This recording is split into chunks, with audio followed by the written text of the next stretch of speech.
We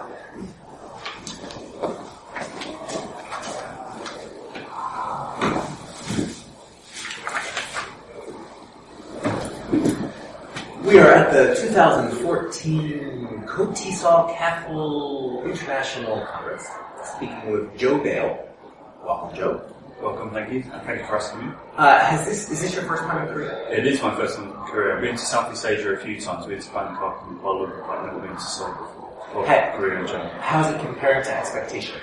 Well, I've had a fantastic time. I've not done a huge amount of sightseeing. I've just really been at the conference, but I've had a great time and everyone's been very welcoming, and it's been a really amazing experience so far. All right, you've done 2 presentations. Yeah. Tell us what they were focused on. Okay, so the first day on Friday I was part of the pre-conference workshop for the young learners to see. It was very much a practical demonstration of different iPad apps to promote listening and speaking skills. So essentially I demoed different apps, and I also had a Today's Meet running as a back channel so people could then interact, because I thought that was really, really important rather than being just a straight presentation. Interact within the room. Correct, and that worked really well. I did tweet out the Today's Meet afterwards, but I thought just keep it within the room, within the actual session itself. But I made that as a sort of a record afterwards to see what we were doing. And then yesterday I gave a 15-minute presentation on the use of social media as a vehicle for allowing language teachers, particularly from the UK, where I'm from, which I'm pretty good at from the accent, how they can improve on their own classroom practice by sharing ideas through social media through a community called the MFL Twitterati, and how that can impact on understanding of good iPad apps or good Web 2.0 tools for enhancing language learning, essentially. All right, there's a lot there. Let's start with the apps. Okay. Just iPad? For the workshop I did on Friday, it was just iPads, but there were some, you always get the question, are some of these apps available for Android, etc. So I was concentrating on the iPad because I think that in a classroom context, the most popular tablet device is the iPad still, very much so. But if there was a cross-platform equivalent, such as, or the same in another platform like Telegami, which I demonstrated, then I would then mention that. But I find that although Android is catching up, I think that the number of creative apps for iPad is much greater, and so that's why I've personally concentrated in the last couple of years. And what are the apps you would most strongly recommend if someone's just, I gotta get this for my kid? Okay, so the ones I was demonstrating on Friday, for example, are things like Yakit Kids, which I really, really like. So what it lets you do is it lets you take a picture of, let's say, 2 static objects. So I had a picture of 2 bottles, and I added eyes and a moving mouth to each one, and then you can get the two bottles to have a conversation with each other. So it's really good for pair work or for speaking in general, and good for promoting creativity, because any object that you are referring to in your lessons from a grammar point or from a cultural understanding point of view or what have you, you can turn into a speaking object. And so as a result of that, you can then bring the language to life. So that's one which I know is proving very popular through the MFL Twitterati and through generally people who are following me on Twitter. I've been talking a lot about that recently. We also looked at an app called Voice Record Pro, which is very promoting speaking as well. So it's just like a standard audio recording app, but what's really good about it is that you can do things like edit and trim the recording. So instead of, it's not like Audacity where you can edit out every single little bit, but you can top and tail the recording. So if a student feels very nervous at the beginning, takes them a little bit of time to get going, then you can then chop out that bit, or the bit at the end if they say, was that alright sir, was that alright miss, or I can get into that bit as well. I also showed how you could use an app called Visio Prompt, which is a scripting app, so you can put your text in and then get it to scroll up the screen. And I showed how with Voice Record Pro you can record in the background, meaning that you could be reading the text on the screen in Visio Prompt while recording, and that should, I argue, that should improve the fluency of the final output as an MP3 file. And you can also export as MP4 as well if you wanted to, and add a picture as a thumbnail to easily identify which students done which recording, which I think some teachers could find useful if they wanted to use this, for example, for assessment purposes. They could record all the different students and then just upload them to the cloud, or use the Wi-Fi download transfer option where you just put the URL on your Mac or PC and then transfer things across wirelessly. So those are 2 apps. We also looked at Book Creator, which is a fantastic way of creating your own e-book. As an EPUB file or as a PDF, so you can include multimedia, so images, audio, video, text in a very sort of user-friendly interface, which went down well. Telegami, so like a speaking character with a background image, and I was explaining that if you use your own background image from your camera roll, that will be a way of putting the language into context. So you could, for example, have a picture of, let's say, a cafe scene, or any sort of image which related to the topic we were looking at, and then get the character to talk over the top, describing what's happening in the image. Or you could use the Word Clouds app, whereby you have the keywords that you're looking at, which could be grammar-based or verb-based, in the app, and then have that as the background image as a type of app smashing, which is something I've been really into recently. And I talked about actually in the presentation yesterday as well. I gave a link to a webinar recording that I did a couple of months ago, and I made my presentation yesterday available as a PDF, which I just tweeted out. It's tinyurl.com/KOTESOL14 if you want to check it out. Alright, we'll link to that definitely. Thank you. What's your take on app use in general by young people? How much is it? Do they feel like it's a learning app? Oh, I have to use my study app. And how much is it? Oh, I just want to. This is my favorite app. It's fun to play. Yeah. And have they gotten into gameplay that's also learning? That's a really good question. I mean, there's been research done on what sort of online activities do young people engage themselves in the most. The most popular is watching videos online, and then the second one is communicating with friends. So to me, if we can take on board these sorts of things that they're naturally interested in and bring them into the classroom. So with video making, app smashing relates itself very, very well to that, or the sorts of things I've talked about already, so Telegram and things like that. They're very, obviously it's a huge generalisation, but generally speaking, 21st century learners, to use an expression, tend to be very visual. They tend to like things like video, either watching videos or creating them themselves.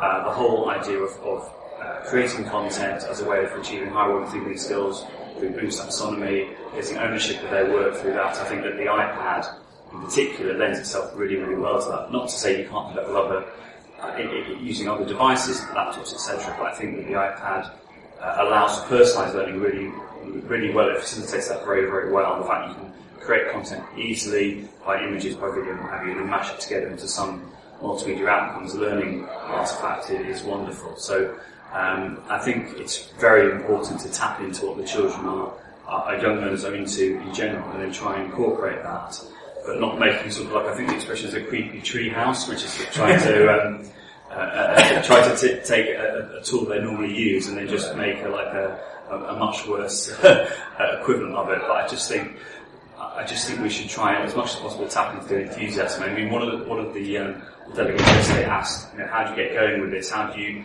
find out about what the students are into? And I just said, well, just ask them. Just ask them, or if you wanted to use technology to do that, you could create a Google form and get them to submit their answers that way. And I think it's very important to think about how when you're planning your lessons, your series of lessons, to base it to a certain extent on what the young people are interested in, because you're going to get a lot more motivation. Segueing to your second presentation, how many of these apps, or are some of these apps, social?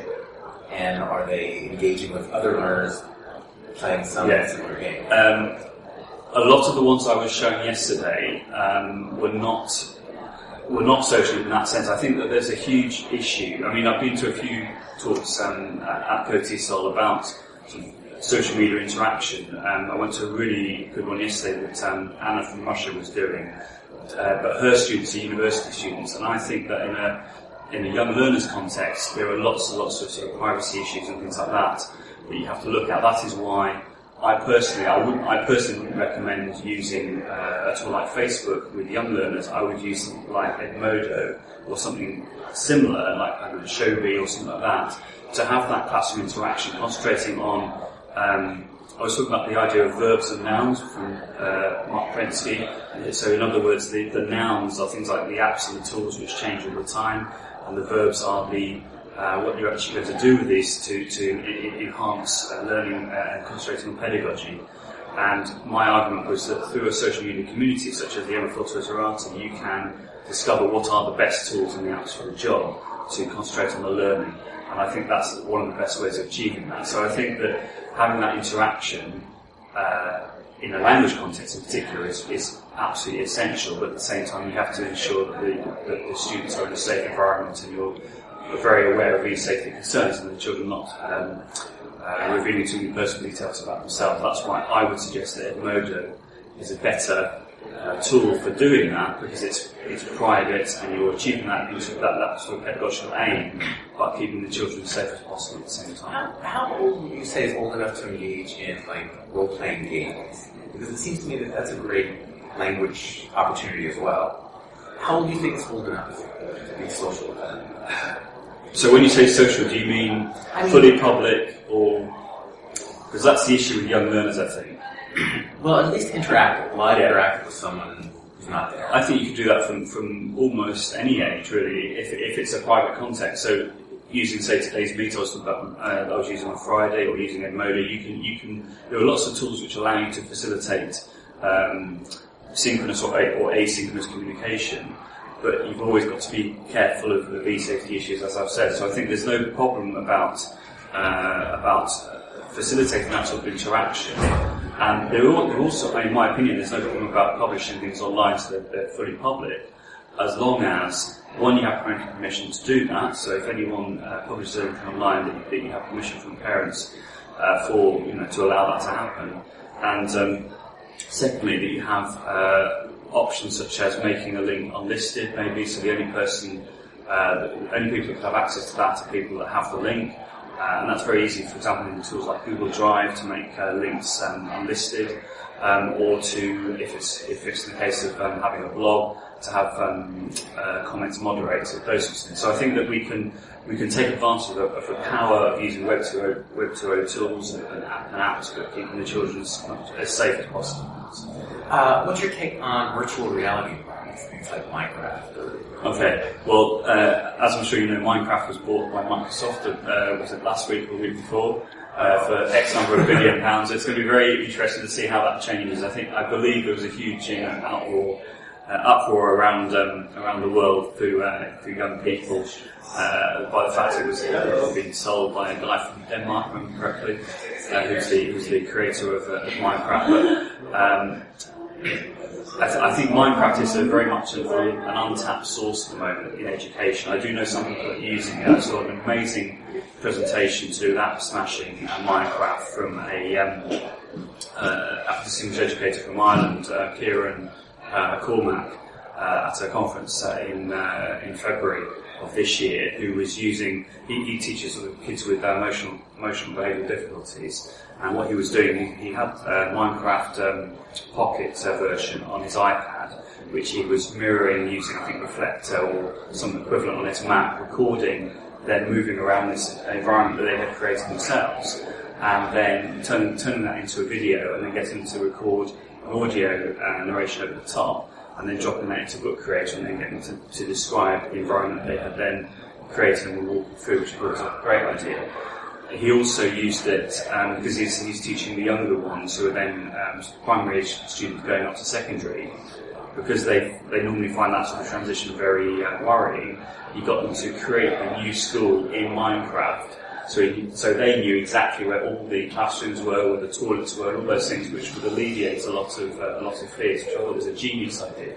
So I'm sort of exploring different ways in which teachers are using Minecraft, but I think from a language learning point of view, the idea of creating your own space is wonderful. And I know there's a friend of mine, Helen Myers from the UK, who's very active on Twitter, particularly around language education, and she's a huge fan of Second Life, and she's been trying to get sort of secondary school children involved in that. But again, I think there are lots of sort of safety issues about Second Life, and who exactly is going to be in the sim that you're going to be taking part in, and these sorts of things. So, and one could argue, in a way, Second Life has had its day. I don't know if you agree with that, but I certainly think Minecraft, if it ever had one. Okay, but I certainly think Minecraft clearly has captured the imagination of young people, and it's not something I personally have looked at in relation to sort of creating my own content or even being in the Minecraft sphere, but I know people who have in these aspects. And I want to take back, I didn't mean to diss Second Life, so that Second Life did have its day. Yeah. It was a real groundbreaking technology for a while, but for some reason I don't know if they were just ease of use issues or for whatever reasons, it didn't take hold the way Minecraft. Kids just love it. Because there's quite a big learning curve at the beginning, I believe. Again, I've really just dabbled in it. There are so many, as you know, there are so many things out there to explore. You know, you have to put some things on the back burner, so I've never really explored that in full. I've been, particularly at the moment, iPad apps, that's what I'm really interested in. I want to ask you about the last 2 words of your second presentation, or last 3 words. Okay.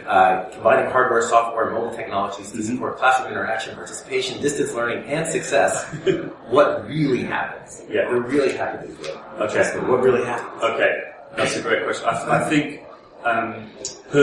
think personally what I'm really interested in when I go to conference talks and when I run workshops is sort of, I try to be very pragmatic about these are strategies that work, and that's what I'm really interested in, and that's, if you like, one of the strongest tenets of this MFL Twitterati community, that nearly everybody who's part of it, nearly 2,000 members, are very much, practicing teachers. I was a practicing teacher for 13 years. I know where people are coming from. People are very busy. People want to have, really, really good ideas, but getting to the crux of the idea and useful tips straight away. And I think that social media, this community, is a fantastic way of achieving that. And that's why I wanted to showcase here. That's why I wanted to come all the way from the UK to South Korea to tell people about this community and to tell about the impact on the classroom of being able to be, the value of being part of the community for getting practical ideas you can use straight away. And that's why I wanted to use those last 3 words, essentially. So let's talk about the NFL Twitterati. And you're saying that's the group that has really had an impact. Yeah. What is it? How does it operate? Okay, so it started officially the name started about 2008, but essentially it is a group of language teachers, language professionals and language organisations from the UK who are all part of this community. I've made a physical list on Twitter called MFL Twitterers, so the word Twitter with ERS on the end. And as I said already, there's about 1,900 members now and about 1,200 people following that list. And there are some sort of very regular contributors who are posting things every single day. If you look at the hashtag MFL Twitterati, you'll see it's being used by language teachers from all over the world. That's been the case for a few years now. And it's very much trying to find solutions through crowdsourcing, asking for advice. I did a keynote talk in fact I referred to this yesterday, in 2011 when I asked the question, so this is quite early days in a way, I asked the question, what does the MFL Twitterati mean to you? People sent me a number of different tweets which I put into Wordle, and as we know with Wordle, the higher the frequency words, the bigger they are, and the biggest word was, what do you think it was, the biggest word that came up? Support. It was, wow, well done. It was. It really. Oh my. Okay, it's like that's been scripted. Yeah, it was. It was the word support. Just for the benefit of the people watching, that was completely unscripted. Anyway, yes, it was support, which I thought was lovely because it wasn't sort of geeky teachers talk about geeky things. It was a very human response, which I thought was just wonderful. So yeah, it was support, which and that. What do I win? What do I win? Yeah, a smile for me. That's what I used to say to the kids. But anyway, but yeah. And that's just mushroomed since then. So back in 2011, the community would have been about, a few hundred, whereas now it's really, really mushroomed. Does all the interaction take place on Twitter?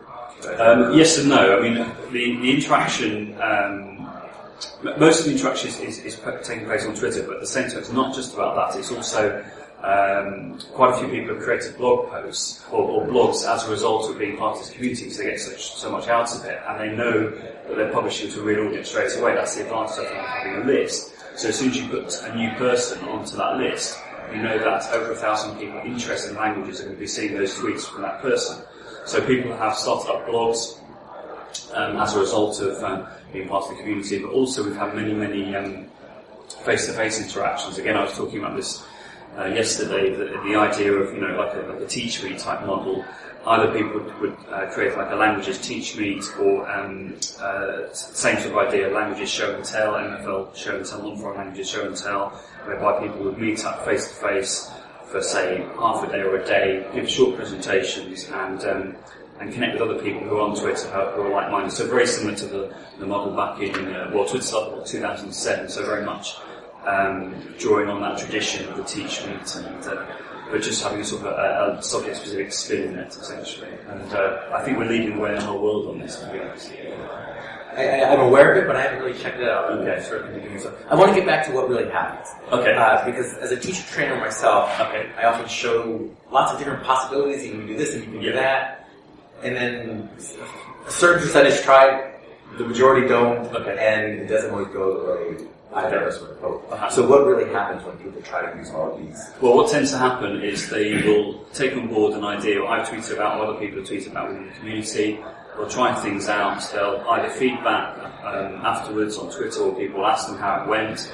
They'll write a blog post about it in some cases. So, for example, a friend of mine, Rachel Smith, who is at Lank/Rach on Twitter, and she's a very sort of early adopter, as it were. And I'm constantly sort of feeding her new apps, or she's inspiring me with apps she's come across.